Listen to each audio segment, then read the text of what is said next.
About 2 people, I think. Okay. 30. Nice. Impressive. In 2019, when they went out to Denver, Bradley Chubb kind of raised holy hell.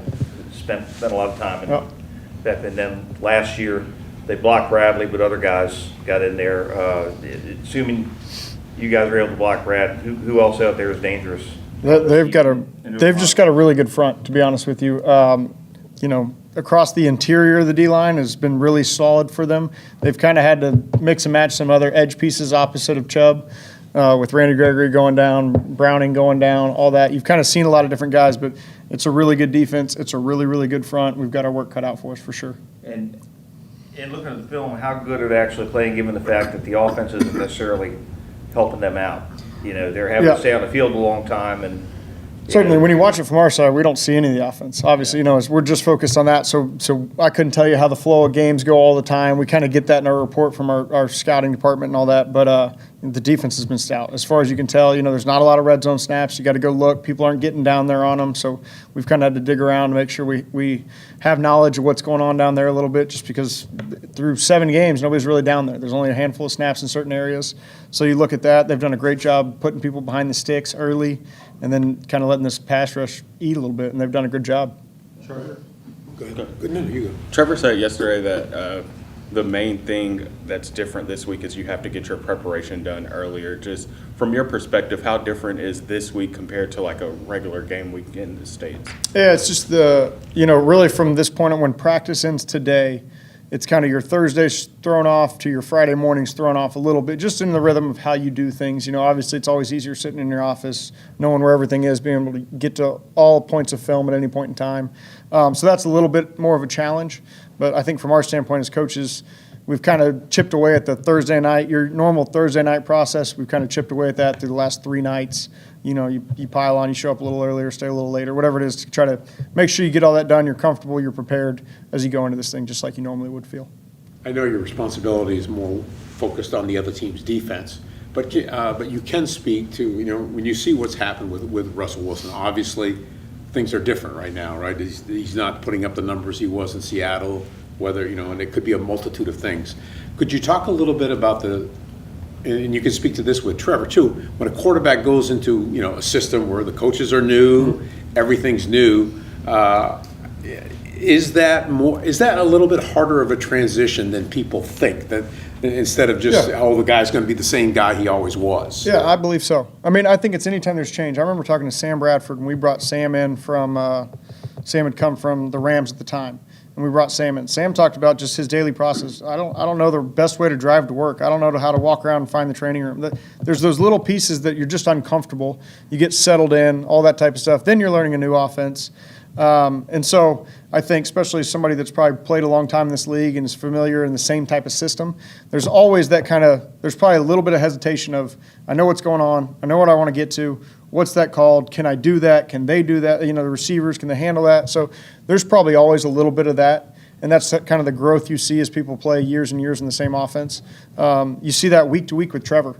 Honestly, same type of deal where his recall, okay, I can do this. We've been repping this with these receivers for a couple weeks now. We're all confident that we're on the same page. And, that you just you don't want him to blink. You want him to just react, do what he does, be able to communicate, trust that everybody's on the same page and keep going. But that's a growth throughout the year, throughout your career in an offense. I want to take you back to one play in the last game, final drive. Trevor throws the really, really bad pick there, right? Is that just a function of a quarterback? Hey, he knows he can't take a sack. He knows he doesn't have any timeouts, and he's just got to get rid of the ball. And it just, probably maybe he's trying to throw it away, but it's just sometimes you get a play where you do something, it's almost unexplainable how he threw it to that guy. That's probably fair. Now, I think he was starting with Evan in the progression. Evan got hands to the face, got hung up for a second. It probably threw off the whole rhythm of it. But, that's certainly something we don't ever want to put the ball in harm's way, and especially a reaction like that in that situation, we're always working to eliminate. Having been to London with Doug in 2018, how much of, just having that experience and knowing how to prepare, how much does that kind of help this week? Yeah, certainly. It kind of gives you the same process of understanding what Friday is like. And that's kind of been, okay, your Thursday night, you got to get ahead, so your Thursday night can be a normal routine, or you can have your preparation that you would on a Thursday night, because now we're traveling, that's when you need to sleep and all that type of stuff. But then also understanding kind of the haze, the fog of being over there Friday morning, practice, installs, all of that. So we put a lot of thought into that as we got ready for our Friday morning meetings ahead of time of, how extensive is this? How much change? How much new? Do we want to really put these guys under in these situations? So having that experience probably helped that process. Now, it's obviously got to be reflected on the field, but we'll see how that goes. And then Doug said yesterday for Travis, other than maybe playing more snaps, he doesn't expect to see anything different from him. Is that more or less how you see it? Yeah, from the day we've got here, Travis has been the same person.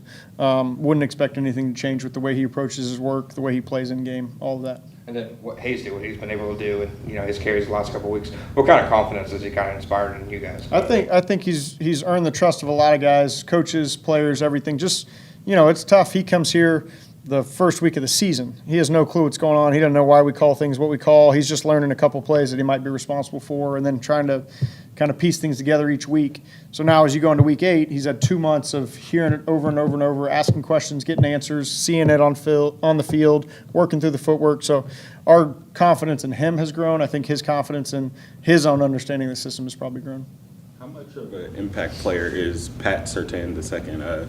A few guys talked about him yesterday and had great things to say, but just from game planning, how much of an impact player is he? He's a great player. He's a great corner in this league. He does a great job of handling whatever they're in. If they're in man, they're in zone, you're very aware of where he is. He's a very confident player. You can just tell in the way he approaches the matchups he's been in. Anytime, we always kind of look, anytime there's a premier corner, you look to see, does he match? He matches. He follows guys across the field. He plays in all sort of situations. He tackles. He's obviously a great cover guy. He's very physical. He's long. He's got a great skill set. He's going to be a good player for a long time. How does that kind of change what you guys do offensively when you have a guy like that, and then you add in the front players? Yeah. Like, how does that change? You're certainly aware of where he is. Anytime you feel, we're always looking for matchups. Our guys on their guys, who their guys are. So you're constantly aware of where he is or where he could be, and how this affects whether a progression, a match, whatever that may be. You're constantly aware of that as a offensive unit trying to put together a game plan.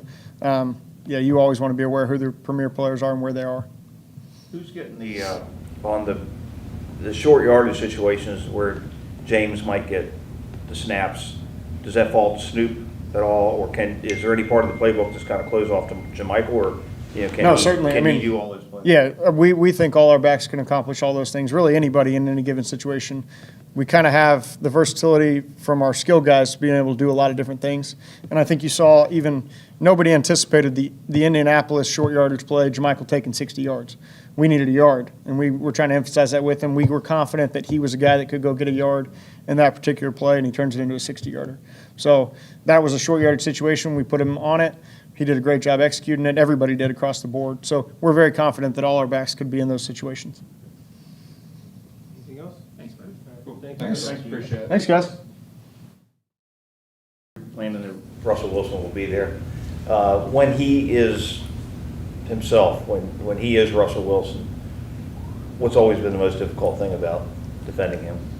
Probably being able to get him down. He's able to buy time and run around in the pocket and end up making plays. So that's probably the most difficult thing playing against him.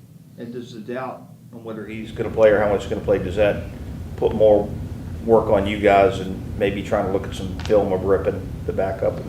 Well, he played last week, so we got the last game, and you always go back and see if tendencies changed from one quarterback, whether the coordinator called it a different way. But there's so much film on Russell. We have a good understanding of what he likes to do, but him in this new offense for him, it's a little different. So you just go back and just try to piece it together that way.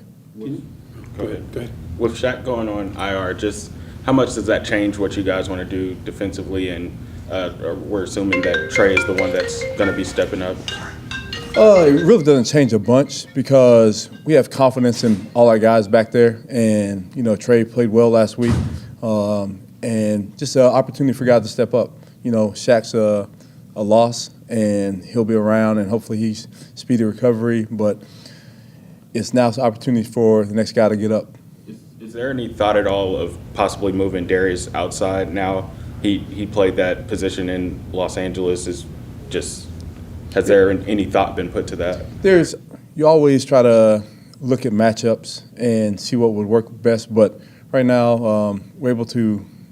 We have a few pieces that we're able to move around, so we'll just continue to do that. You got a pretty good look at a mobile quarterback last week, so it's nothing you guys haven't seen this season. On the design runs, like Daniel made some hay on last week, where is the primary responsibility on that? It really lies within the defense. Certain calls, you can have a inside linebacker responsible, a defensive end responsible, or a safety responsible for it. So it really just lies in what the defense call is, and we just have to execute it better. Doug mentioned yesterday, offense is kind of scheming for the pass rush, either with tempo, RPOs. How as a defense can you kind of adjust for offenses, pay more respect to the defensive line? Well, really, if we stop the run early on first down and then get them in longer situations, that happens. Like teams try to speed you up by going tempo and then not letting you get your exotic packages on the field. But at the end of the day, we have 11 out there, and those 11 are fully capable of making plays. Is that a sign of respect for you guys that offenses, lately seem like they have to do that against your pass rush? I guess really you can look at it that way. We just look at it as that's our job. Whoever's out there is out there to stop the opponent, and we have to go out there and get the job done. There was a play where Trayvon was chipped, and then he also received a double team. When he's being played like that, is there really anything he can do to kind of get around those when he's being schemed, or is that fall to the other pass rushers that they're the ones that have to make a sack when he's being paid so much attention to? Majority of the time, they have 5 and we have 4, so somebody's going to get a double team. But as a pass rusher, it's just you're used to it, so you just have to be relentless. And I think Trayvon's doing a good job of understanding that he might get chipped, he might get thumped, but he'll still have to get to the quarterback, and we're working on it. Do you get any sense of frustration from him that his numbers haven't, popped off the screen? I think it's frustration amongst the whole group.